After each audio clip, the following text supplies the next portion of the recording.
to show you all how to use Districtor, I'm just gonna click on a random city. Once the city of Diamond Bar gets their own Districtor, it will be on the website. So you'll easily be able to find it there, and it'll take you directly to the city of Diamond Bar. You can see here, this is Anaheim. So I'm going to teach you how to draw a districted map, and then I'll teach you how to draw a community of interest map real quick. So you'll see the map here. You can zoom in and zoom out. I'm just zooming in with my mouse. You can also click these buttons over here. And then these are what you're going to use to draw the map, move the map, erase what you drew. So this hand, when you click down and hold and move around your mouse, you'll be able to move the map. It ensures that you don't mess up what you just drew. So let's go ahead and start drawing. When I click on the brush, it'll take you to different colors. Those colors are associated to each district. So let's go ahead and draw a blue district. And you'll see that it tells me the population as I am clicking. Remembering that we have to have districts relatively equal in size, it needs to be under a 10% deviation.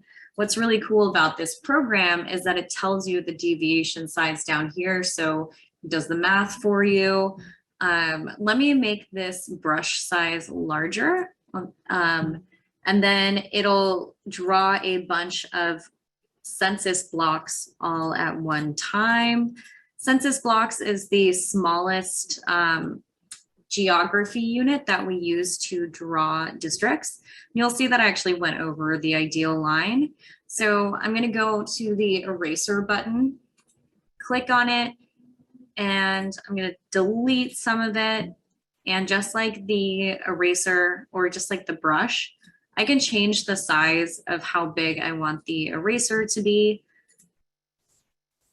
So now I'm at the ideal size, and you'll see that the deviation is well under 10%. And then when I want to switch over to another district and draw another one, right off the bat, I just recommend always clicking this so you don't accidentally draw over it. So this locks the districts of what you just drew. And then I'm going to click another color and then start drawing another district. So you'll see I've hit the ideal size. You can draw as many districts as you want, up to the number of elected officials, right? Or you can draw 1 or 2 or 3. So it's really entirely up to what you want to do and what you want your testimony to show. So once you're happy with how it looks, well, first, before you save it, you can also look at the different data layers. So you can look at it population by race, and it'll show you where folks in the city live. So total population, you can see the density, Black population. So that'll show you the total population. What we, in terms of the Voting Rights Act, we use the citizen voting age population to ensure that we are following we're in compliance with the Voting Rights Act. So this tells us the total population for the citizen voting age population. And then we could break it down further by Hispanic, Latino, white, Black. So all of these protected classes and white population, we'll be able to see that when we are drawing. And then at the end, when we have drawn our districts, we can also see how our districts are composed. So it breaks it down by the different demographics as well. And this is the voting age population. So we can see and compare how those districts look. And then once we're happy with how things are, we can save it. And then the cool thing about once Diamond Bar gets their own districtor page, it'll say save to the gallery, and then it'll immediately go to the website where we'll be able to see it, and it's public testimony that way. So that is how you draw a districted map. Obviously, you can draw the entire city if you want, but just for time's sake, I'll stop at these three. And again, we want to keep this number down here under 10%. And then you can also look for the unassigned units, and it'll tell you exactly where they are. That's really handy when you're done drawing and you need to find all of those census blocks that you didn't quite find. Okay, so that is how you draw a districted map. Let me go back.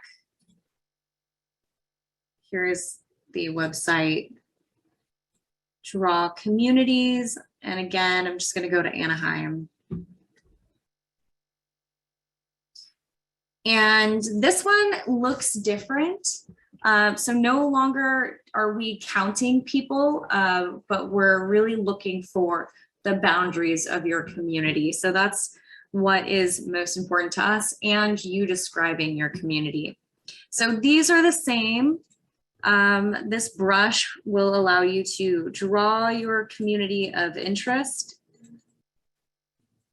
So let's just say that's what that looks like.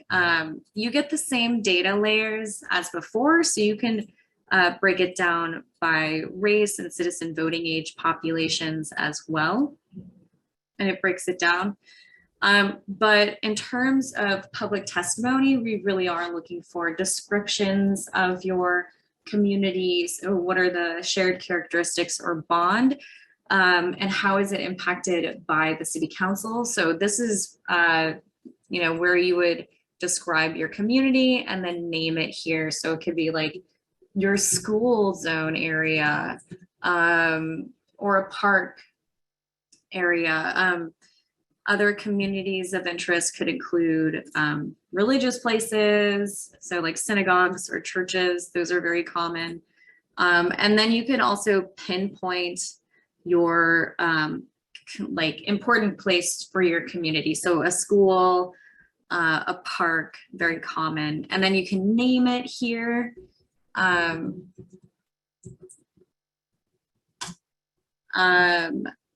And then describe why it's important. And then you can draw multiple communities as well. All you have to do is hit this plus sign and it'll give you another color. You can draw as many as you want. There is no limit other than your own sanity. And you'll draw that. Again, name your community and describe it here.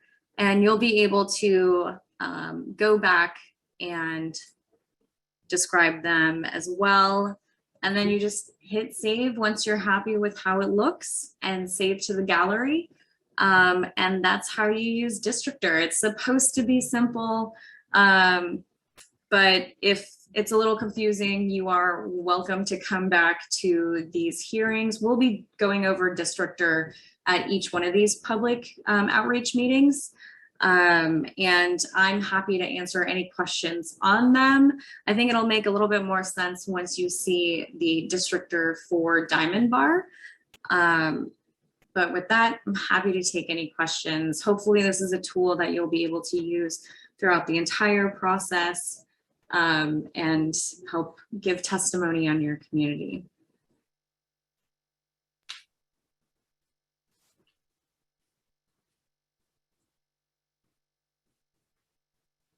Looks like Adrian has a question, so go ahead, Adrian. In the Districtor website, are there examples of drawings that other cities have done or school districts? Yes, let me go ahead and share my screen again. let me pull up. So the city of, let's see. I'm going to share Modesto. They're a client that I worked with. They just passed their lines. This is the public gallery, and you can see this is what it will look like. So you'll be able to see what other people have drawn. We aren't allowed to delete any of them because it's considered public testimony. So we actually save them and look at every single one of them. So you can click on it and then see how people drew their own districts. What's really cool is that you can actually, if you like one, but you want some changes, you can actually draw on this and make your own. So let's say I just wanted this downtown area to be added. You can make changes and then save it as your own map. It's not going to overwrite this map, but you would be able to save it as your own. Thank you.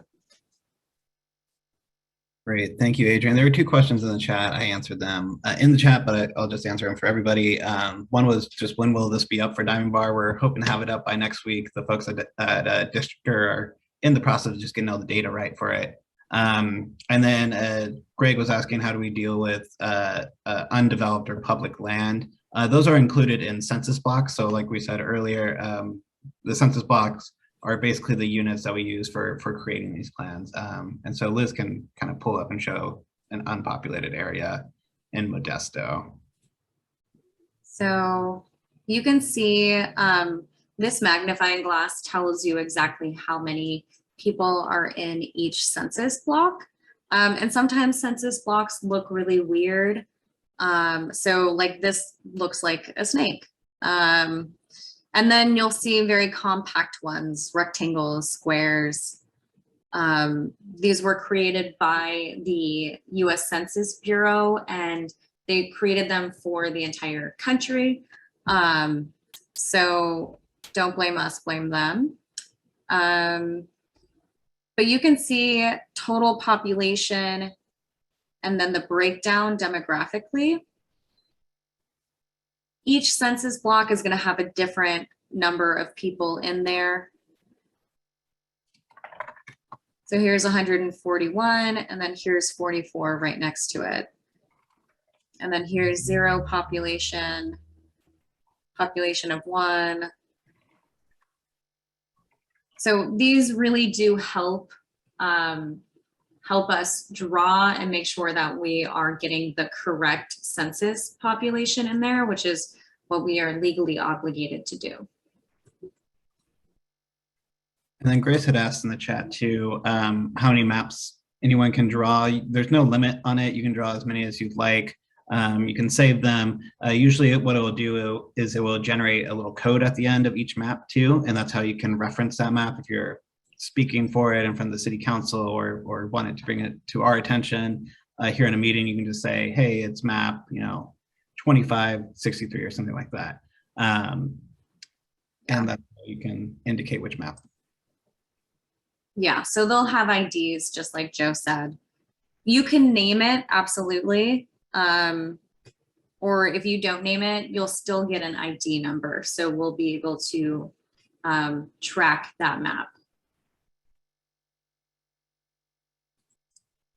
So with that, I do want to leave this open for any additional questions on either Districtor or just public comments about the redistricting process or anything that we talked about tonight. So feel free to raise your hand.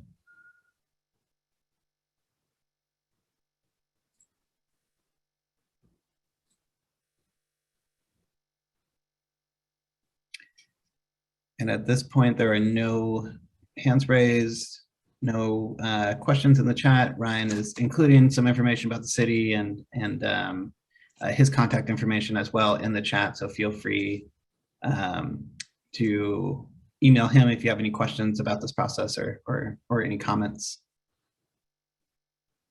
Yes, and if we can, I'd also like to add in the chat, you'll see some information We do have some e-subscription options for anyone who's available, and we have a weekly e-newsletter that goes out. So if you haven't had the opportunity to sign up for those, I would encourage you to do so. There will be information on this process included in those.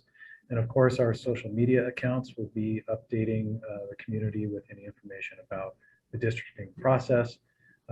We also have a direct email line that you can use that's on the districting page. And of course, my contact information is available in the chat if you'd like to contact me directly, but would encourage as much participation as possible in this process. So thank you.